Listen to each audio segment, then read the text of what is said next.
But what we are discussing today is actually matters arising as regards the forthcoming polls in Edo State. And of course, a lot is being, has been put in motion. As of now, we also understand that three parties, are more or less at the forefront of this particular race. We have the All Progressives Congress, the People's Democratic Party, and the Labour Party. And just like I said during my intro, for instance, that of the People's Democratic Party has the power of the incumbent governor of the state. The All Progressives Congress, of course, the influence of Oshiomhole, and some say even federal might. And the Labour Party, talking about the Obi, that's the Peter Obi movement, and of course the euphoria around it being a strong weight behind that party. But right now we have an in-house guest to help us give perspective to all of this. Abdul, thank you for joining me. Thank you for having me. Abdul is actually the head of research on News Central TV. Thank you for your time. Now, let's get straight to it. Edo State polls.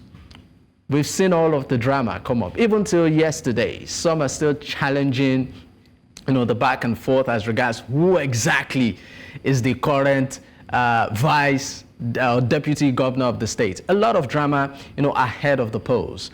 Before we get into specifics, looking at all of these dynamics in tandem with what we've seen in the past when it comes to seasons like this in Edo State, is this peculiar? It is not peculiar to Edo State, essentially because election cycles are tough political seasons where the stakes are high, political stakes are high. Most times, politicians are the reasons why we have disruptions in elections because of their, wanting to win at every cost possible. Therefore, when you have, for instance, courts making pronouncements that are as clear as ABC, you have politicians suggesting alternative interpretations. In any case, nobody can enforce those interpretations except the instrument of the state. Therefore, when the state realizes that a certain judgment does not align with what it wants, it deploys forces and it's the control of the state in a certain way that suits it, because it understands that nobody can sanction it because most states are independent anyway.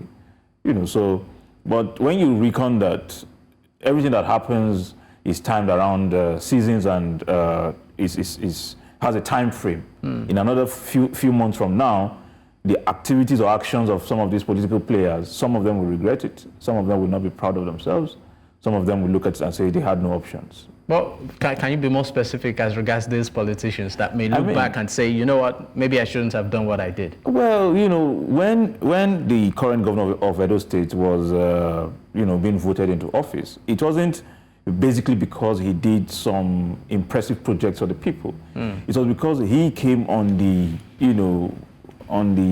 rode on the horse of challenging the idea that every state must be run by the ruling APC. And then the sing-song then was that Edo no be Lagos. And then so people voted massively for him and, and then he won.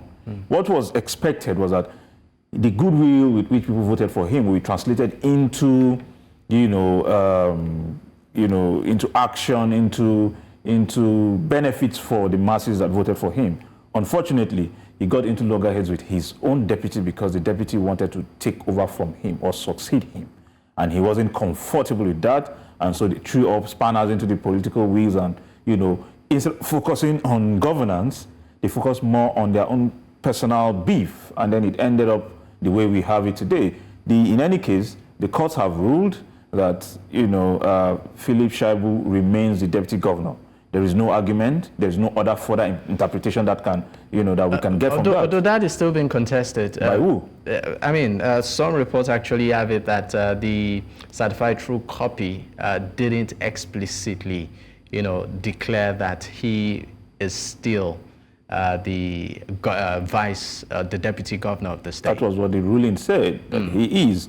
If there is any contention well, those who are in contention should approach the courts again. But from the judgment that was given, there is no other arbiter, there's no other place you'll go to seek any further interpretation. It is simple language. That also brings to the fore the involvement of the judiciary in all of this.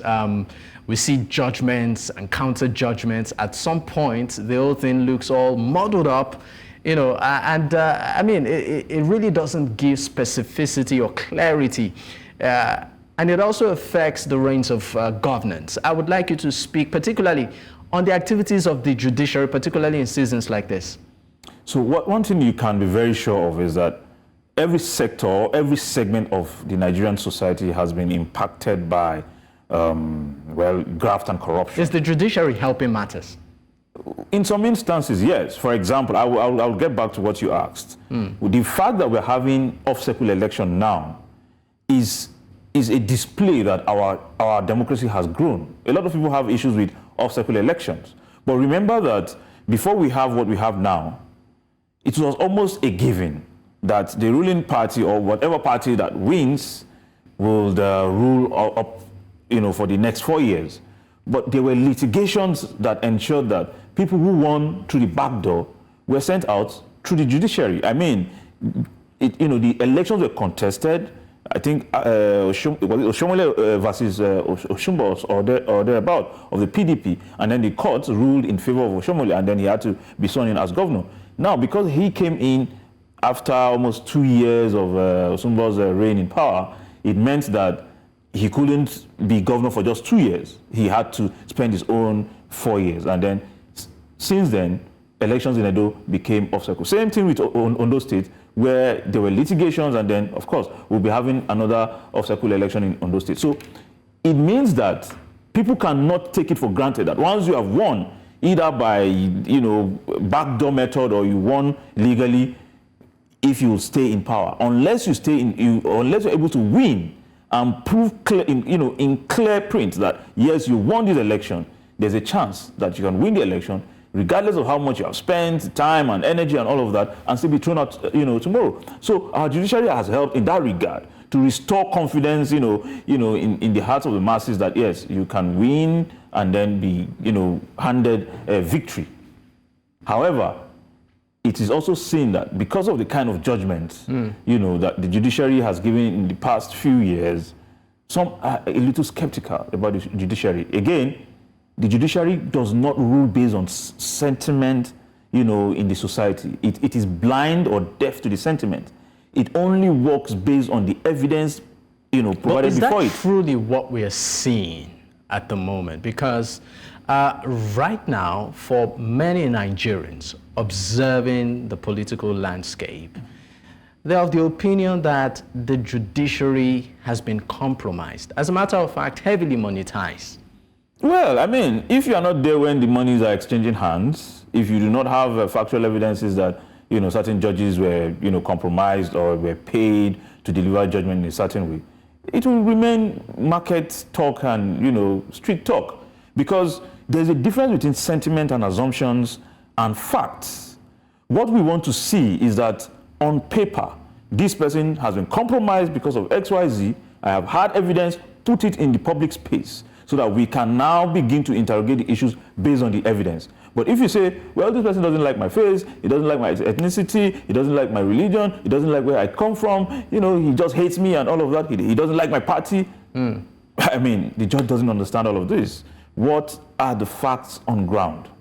Can you, defend, the fact, your prayer? Can you establish that you have valid grounds for either a judgment to be overturned or to be sustained? That is all the judge will rely on. All right, Abdul. Before I let you go, let's look at the major contenders in this Edo polls. And I mean, from your observation as a political researcher and someone who has been monitoring the political landscape in the state, the top contenders, we have Akpobolo, we have Asue, we have Akpata. I mean, about 2 million plus voters, are billed to vote. And these contenders are optimistic that they would emerge eventually. Yes. Looking at their level of preparedness and maybe achievement, personal achievements. What do you see happening in September? Well, from the readings and from the feelers that I have gotten so far, the least prepared candidate of the forthcoming election in Edo State is the candidate of the Labour Party. Beyond preparedness, the party itself doesn't seem to be on ground. You cannot feel the vibe of the party. You cannot see, for example, the presidential candidate of that party in Edo State mobilizing, knowing that it was the underdog. It was extremely popular in Edo State. We expect that you will ride on that popularity, galvanize people and say, you know what, even if this is what we need to win, a little win ahead of 2027, we must win. I mean, you are halfway into another election. This is 2024. And therefore, in another 2 years, we're talking about another election, right? So we needed, I have not seen that push from the Labour Party. The PDP is on ground. It has its strengths. It has its spread. However, the scorecard, according to those who are, at home, doesn't show any impressive performance from the governor. Therefore, if you consider the fact that there's almost a unanimity amongst Edo voters that the next governor should be zoned to a particular region, which is where the guy from APC comes from anyway, and even the PDP guy. The long and short of my explanation is that people are dumping more. The PDP are moving to the APC. The APC has been singing songs to Edo people, promising a lot. Oshiomhole has been doing his own part. People have assumptions about the royal families saying that it is partisan.